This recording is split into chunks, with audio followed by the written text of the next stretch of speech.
It is day 7 of trying to build a van in a little over 2 weeks, which means we're getting up on the halfway point, and the van still does not look like a thing you would live in, which is starting to make me just a little nervous, just a little. I know it's all going to come together at the end, but I think by the end of today, it'll at least kind of look like a RV, maybe? I'm excited because today we are back in the van. The last like 2 days, maybe like 2.5, we haven't been able to do work in the van because we've been prepping the panels to go on the wall and ceiling. We've been staining and finishing them. And so because we couldn't use a ton of power tools, we just haven't been able to work inside the van. So now we're back in the van. I'm moving it onto flatter ground, and we're gonna try to get this ceiling and this wall installed today. I'm excited. I hope you are too. God, I hope we make this in time. So Maddie, who's not mic'd up, but you can just hold this, just asked. There's no ground. What does the ground do, and why do we need it? So in your RV, you have 2 types of electricity, AC and DC. DC comes from your batteries, like those big lithium batteries. AC power for you is going to come from your Jackery, your big inverter. But for most RVs is going to come from plugging your RV into shore power is usually where you get your AC power from. AC power is so big and beefy, we want some extra safeties and backups. So that way it can create its full circle, because electricity always wants to be in a circle, come back to where it started. So we give it an extra backup path to get back to home. Okay. So that way, if anything happens to the first path, it's got a backup. As opposed to just trying to go through your appliance. Yeah. It's going to find some way. So ideally, the neutral would be its default path, and it would just always do the neutral. But we got that ground as a backup in case anything happens to the neutral. So while we're talking about extension cords, a thing I see people do all the time is not check to see what amperage their extension cord is rated for. The most egregious one I see is people trying to plug in their RV into their house. And so they get a little dog bone adapter so they can plug their like 30 amp plug into a regular like extension cord. And they're like, oh, everything fits, so we're fine. The big problem is that extension cord is usually only rated for like 15 amps. And so you start trying to pull like an air conditioner's worth of amps, say over 20, through that extension cord, we're pulling more amps than the extension cord was rated for. And so that extension cord can get really hot and potentially either melt or catch fire. And so if you are going to plug your RV into your house via an extension cord, highly recommend going out and getting a beefier extension cord that's made for higher amps. The regular extension cord you get at Walmart probably isn't rated for that. So something I see a lot out there that maybe you can avoid doing. Even just for plugging in this portable air conditioner, we had to go through and find our beefiest extension cord that we had because the standard little itty bitty extension cords weren't rated for the amps that this portable air conditioner was made to pull. So be safe out there, guys. So Maddie very smartly got these magnets so she could like magnet covers onto her windows to cover them. And we just have been walking around with like this stick of magnets sticking to the wall in a bunch of different places. So we stuck it to the wall over here at one point, and it left one behind, and we cannot get that guy to budge. He's like welded on to the wall. There's one on the other side too. It's up here. It's gonna be a permanent fixture unless Em can get it up. A flathead screwdriver and a hammer.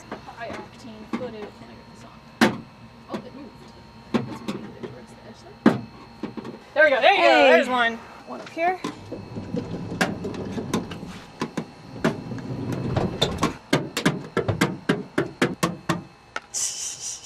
Got it. Big sisters can do anything. I wonder if it's also partially because we were spraying 3M in here. No, I think it's because I'm so strong. No, but like left a dusting of 3M in there for anything that's...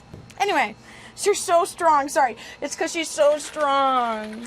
We have the air conditioner set up, magnets off of the wall. We can finally apply the first piece of the ceiling. Woohoo! Ooh. Apparently we're Winnie the Pooh. We're in now. Okay. Yeah, there's a little bit of gappage. Okay. Yeah, it's not like a perfect. So we're just applying the first piece of the ceiling because the wall butts up to the ceiling. And we're waiting on Amazon, who's supposed to be bringing us some connectors that'll help us when wiring up the ceiling. So we've got lights we got to wire to, we got this fan. There's no electrical going behind this wall, so we're gonna do the wall first and hope that the connectors come in by the time we're done with the wall. But we need the first piece of the ceiling so we know where the wall ended. Wall montage. So we go, oh, add a line. Oh, even these first two. I know that one. I think once you get the next one in too, it all is just kind of gonna do its thing together because there's so much wibbly wobbliness. I know. You're very Winnie the Pooh today. She's giving Winnie the Pooh the heffalumps and whizzles. We're very confused. Do you think you're good at my tap? 1 second. Oh yeah. Yeah, there we go. I think you're gonna have to do that. Yeah. Heave ho!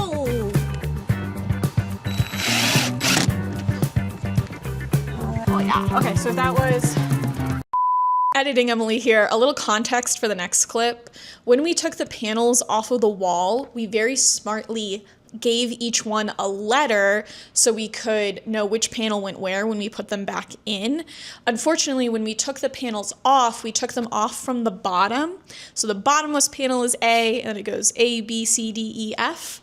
But when we installed them from the top down. So with each panel, we're having to remember the alphabet backwards, and we realized in real time that that is not a skill either of us have. Enjoy. So This last one. H-I-L-M-N. So we just. O-P, no. Backwards alphabet. We did M, L, L, M. I can't. I really can't. What was the last one? K. K is the... H-I-J. H-I-J-K. H-I-J. L, M. Hinge. Yeah. Lock us in. Don't drop that Dun, dun, dun, dun-dun-dun. dun. Hey, don't drop that dun-dun. Something is in front of the. Oh, good. I don't think it was there the whole time. I hope not. The handle's just so helpful for handheld No, it shots. makes sense. Yeah. Hey, I've So played not Wii Fit. Well, You're at doing the water screen. aerobics.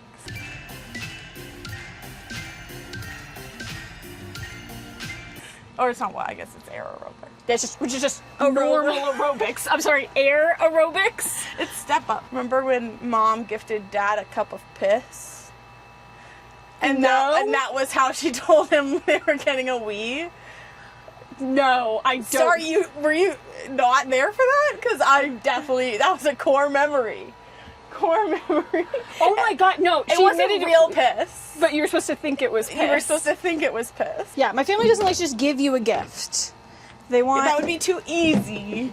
My mom likes to give you hints about what the gift may be, and then watch you flounder for a very long time, guessing what it could be. Oh, it seems really... I think we start on my end, because mine is straighter for a while than yours. Yeah, go for it. Could we get a hand? This board is one of the wildest boards. She's a wild thing.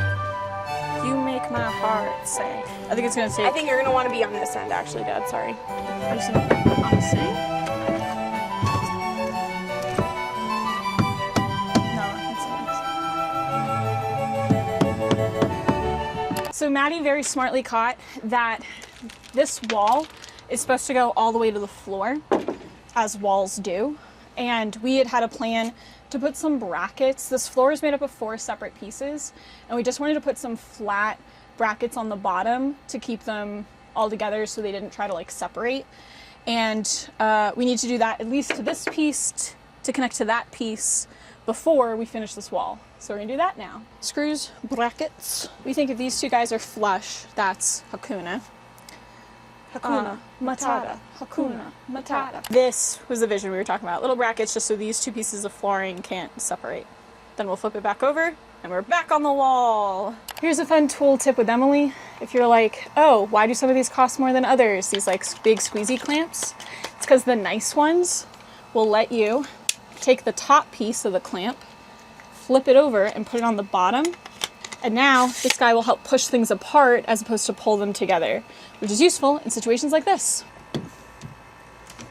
And I'm gonna come in. End up balancing here. I think it's as good as it's gonna get. And I think it is better. Okay. Yeah, it looks so good. Whee! It's a wall. RV repair woman. So we got the first couple of panels of the ceiling in, and then we stopped purposefully so we can now make sure to get the wires in for the lights. The joy is that the insulation panels keep falling down on our heads as we do this. But I need to run to go do a class for RV Academy, and they are gonna go finish up this wiring while I'm gone. Speaking of, if you didn't know, I'm actually a certified RV repair tech. That's my day job, fixing RVs. And I have a class that costs less than what most techs charge for a single call, and I teach you how to fix all of the major appliances in your RV. If that's interesting to you, check out the link in the description or go to rvrepairwoman.com/RV Academy. You got this. Look at you guys go. Almost have a whole ceiling. Oh no, was there an incident with Sad Boy? Oh no, we put the splint on it to support it as we did it, and then we can take it off, honestly, but that's a good idea. So part of what Dad is doing is making sure that we have wires going to everything that's gonna need power. It's much easier to put those wires up as we put up the ceiling than to try to like run and fish all of these wires after the fact.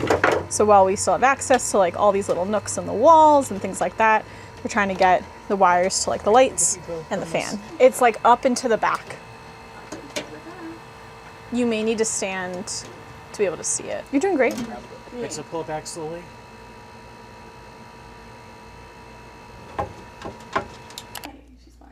Look at how beautiful. This is our first cushion cover for the mattress. I'll have to have you do mine. Genuinely. And it's got like, show off the zipper on the top. yeah, zipper from a distance. Maybe Okay. The zipper from a distance. Look at how great that zipper is. Great. Way over there. And it functions. And it's functional. That's all you need from a zipper. Yeah, I just can't get the thread to stop bunching. I may just say screw it to the gym and just take a very skinny nap. Just don't move. They are quite comfy. No. That's why I got a 8-inch mattress, because a lot of people do like The really thin mattress. thin, like a bunch of people who do this, who do like the bench style, are like, I kind of gave up on my bench style and I just got a mattress topper and we just use it as a bed all the time because it's so uncomfortable to sleep on. And I'm like, well, I'll just get a regular 8-inch mattress, cut it, and go for there. Yeah. And it was from Costco, so it was like, We love $300 Costco. for a- I just finished filming RV Academy, so I'm leaving you. But unfortunately ran long, so I have to go to the gym. So I'm leaving you in some very capable hands who will film something. if any excitement happens while I'm gone. And then a heads up, I'm going to be gone the next 2 days, so you'll Possibly get footage from that. So Maddie will be not only in charge of the van, but also head cinematographer. Emmy is off at the gym, but we just finished the ceiling. Woo! Ceiling! Do. It's done. Yay. So I'm back from the gym just to do a little check-in on where we're at the end of day 7. We have one beautiful wall, gorgeous ceiling. So happy with how the ceiling came out. I believe Mads and Dad screwed in this bed frame. So this guy's screwed in. This guy can still come out if we need to. So I think the next big thing we're gonna work on is building out the kitchenette, or at least deciding what that's gonna look like. But that's a problem for tomorrow us. Follow to see how this all turns out.